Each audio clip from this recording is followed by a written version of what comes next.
সিলেটে prepaid meter recharge server বন্ধ হয়ে যাওয়ায় ভোগান্তিতে পড়েছেন গ্রাহকরা। সার্ভার বন্ধ থাকায় নতুন করে মিটারে রিচার্জ করা যাচ্ছে না। এতে বন্ধ হয়ে পড়েছে বিদ্যুৎ সরবরাহ, দুর্ভোগ পোহাতে হচ্ছে গ্রাহকদের। সমস্যার সমাধানে সকালে ভুক্তভোগীরা ভিড় করেন সিলেট বিদ্যুৎ বিতরণ ২ কার্যালয়ের সামনে।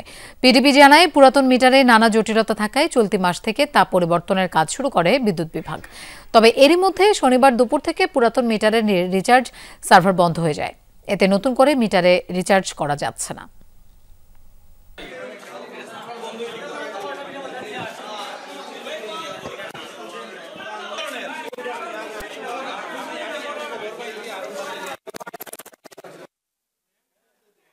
তারা হঠাৎ করে লাইন বন্ধ হয়, সার্ভারে নষ্ট করিয়া ধরে। এখন আইলাম মিটার লাই, তখন মানুষ মনে হয় ৪০০-৫০০ মানুষ লাইন ধরিয়া তখন উবাই দিচ্ছি। কিন্তু আবার মিটার বন্ধ বদলাইয়া দেওয়া হইব, লম্বা লাগাইছি, ওখানে তার কোনো খবর না। 2 দিন পরে পরে পিডিপি একটা আইন করে, বুঝছেন, কথা বদলানি, মিটার বদলানি, মিটার বেটার লাগানি, ইত্যাদি মানে নানান সমস্যা। তারা একটা পয়সা লুটিবার একটা পথ করছে।